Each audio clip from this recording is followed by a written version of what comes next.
Let's talk about the two little boys, Orrin and Orson, missing from California City, California. They went missing on December the 21st. And I'm going to speak about several things, a little update that they gave at the sheriff at the press conference. And we really didn't learn a lot if you guys haven't seen it. Basically, there's no suspects that's been identified, and the police chief, John Walker, he declined to say what the things in the works. He made a comment that there are things in the works, but he declined to say what those things in the works are because he said he did not want to compromise the investigation. He said that they do suspect foul play, which I'm pretty sure all of us are aware. But again, not a lot of updates coming from the police chief. And I'm sorry, I think I said sheriff a minute ago, but it's actually John Walker is the police chief. So not a lot of updates. But I do want to go over a couple of different things. And I want to go over on just things I've observed, throughout watching the interviews from that the adoptive parents gave, and just some things that stood out to me. And I've noted in previous videos some of the things, but just strange behavior, things said, just what bothers me basically in general about these adoptive parents. First, I think many of you can agree that body language, both of the parents are swaying. The adoptive dad, he's hugging himself. As I've said before, I know it's cold, benefit of the doubt and all that. It's cold outside, trying to stay warm, moving a lot, yada, yada, yada. But still, that body language, it has me raising my brow. It's self-soothing body language. And, just like a lot of you guys, I get that Chris Watts vibe from it. And since I'm speaking of the cold, and I'll show you in a few minutes where the DOJ California website, it states what the boys' what clothing that they were wearing when they went missing. But the adoptive dad spoke about, of course, it being cold, gathering wood. But neither of the little boys had on a jacket. So, that's kind of strange to me as well. Why would neither little boy have a jacket on if they're outside playing with chalk on the patio? And again, I'm going to reference that DOJ site, the California DOJ website, and I'm going to show it to you in just a few minutes. But it states that Orrin has a fractured lower left leg. So that kind of, again, raised my brow. Why does this little guy have a fractured lower left leg? How did this happen? And when I saw it on the site, I was a little bit flabbergasted because I've not heard it mentioned until after, when I just heard the chief speak. Somebody had raised that question if he knew about it. And I found this information earlier and I thought, how strange, nothing has been, or I've not seen anything mentioned about a fractured lower left leg on Orrin. So you would think that would impair his walking. Could he even run? And that's if they ran off, which I absolutely do not believe. But I would find it difficult for, if they ran off, for him to walk with a fractured leg. And where did they get this information, regardless whether he does or not? Where did they get this information if the chief isn't aware of it? And I know I mentioned this one in an earlier video on the boys, but why would the adoptive dad say the boys are rambunctious. Okay, right. They are, I'm sure, typically rambunctious little boys. And he said they're going to be rambunctious. And then he grunts. Obviously, they're not going to be rambunctious because they're lost, missing, possibly cold, hungry, thirsty. So, why use that term rambunctious? And right here, you'll see on the screen where it states the fractured lower left leg on Orrin. But again, just the use of the word rambunctious on your child that's missing, very doubtful that either child is going to be rambunctious if they ran off. Again, big if. And another thing, the adoptive parents say that they understand why the bio mom blames them. They say it's understandable. And as I've said before, I wouldn't want someone to think that way about me if, God forbid, my child or one of my children went missing. I'm pretty sure I wouldn't stand up there and say, oh, it's understandable. Absolutely not. I think I can say that with certainty. But again, just that caught my attention. And then another thing that he said, and I'm going to quote him. First, the adoptive dad said, opened the back gate. I'm throwing wood, bringing inside house. My wife is actually wrapping presents. And then later he says, I realized I left the gate open. He mentions lots of very specific details, but at first he says he opened the back gate. And then later he says, I realized I left the gate open.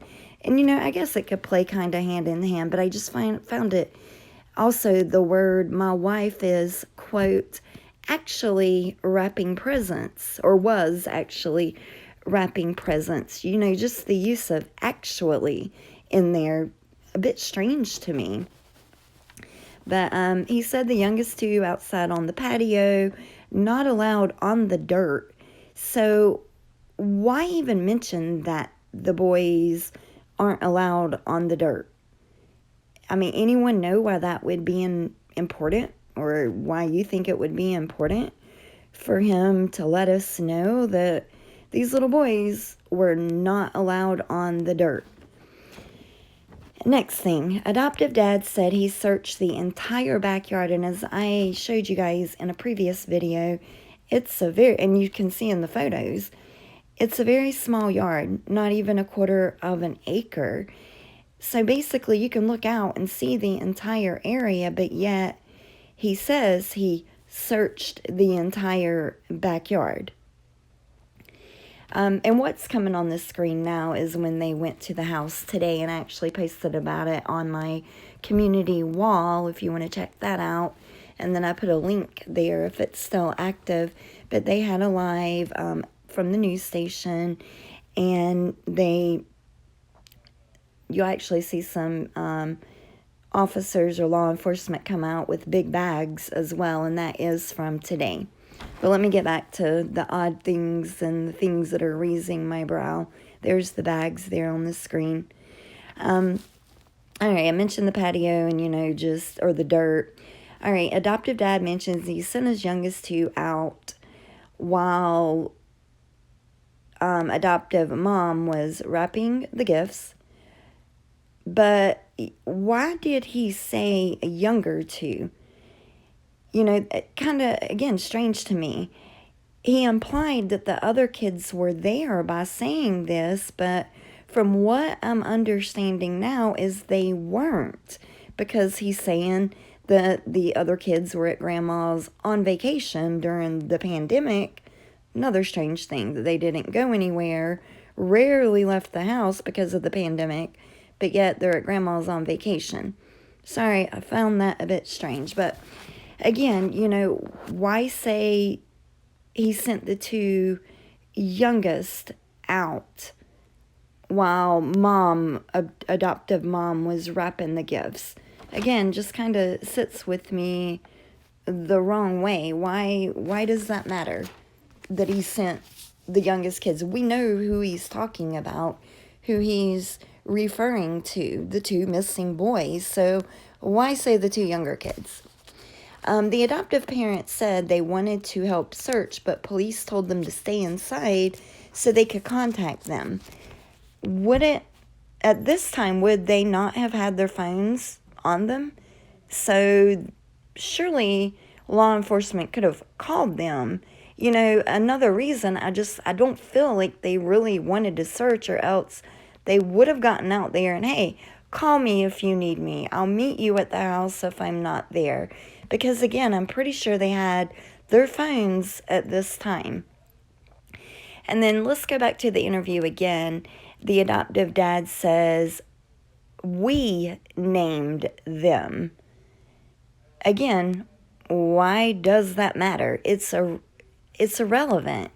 Why does it matter that they named these two little boys? I just feel like he's given all these little minute details, throwing them in, too many details. It does not sound good nor right to me. Just, we named them, okay? But how is that relevant? He also says, quote, and this is exactly how he says it in the interview, quote, playing with chalk, came in the house, saw them there, went in the house, came back out, I didn't see them there. I'm going to repeat this. Quote, playing with chalk, came in the house, saw them there, went in the house, came back out, I didn't see them there. What's wrong with that statement, guys? Playing with chalk. He didn't even acknowledge the little boys. He just starts off playing with chalk. Not the boys, not they were, just playing with chalk. And then, he said, came in the house, saw them there, went in the house, came back out, I didn't see them there. And then I'm pretty sure he said went back in, and that's, asked her if she had seen them. So just in and out, but just details. Why is he so... He just feels like he has to throw in all these little details, like specifics. And throwing wood, what is that, throwing wood? Like, cold. Literally, just throwing it. I don't know. I get a bad feeling from that, from just throwing wood. But nonetheless, excuse me, my throat's getting a little dry. Nonetheless, let me know what you guys think. Let me say one more thing. Hold on.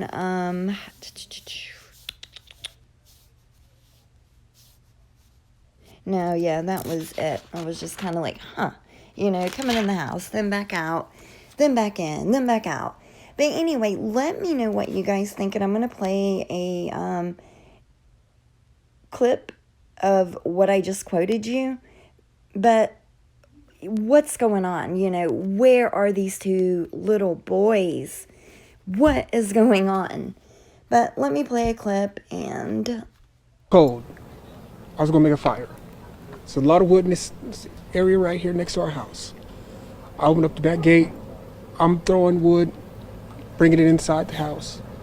My wife's inside. She was actually wrapping gifts, so we thought it was a good idea that they got our youngest to go outside and play with chalk on the back patio. Do not let them go on the dirt in the backyard and keep them close.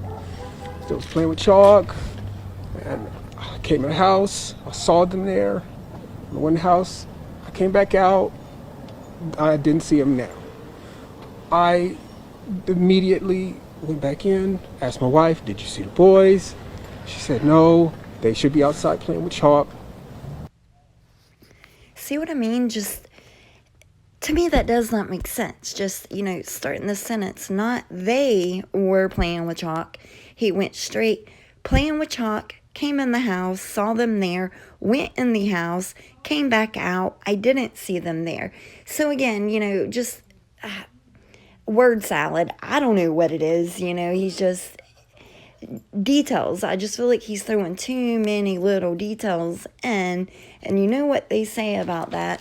I mean, I know, but I can't remember the saying, but I'm sure you guys, I'm so bad with little sayings like that, and I always get them mixed up, but it's something like too many details, and just means they're probably not being honest about the situation. But let me know your thoughts. Do you think the adoptive parents maybe sold the kids or hurt one of the kids? And God, I don't know. I don't know. I mean, I really feel like these adoptive parents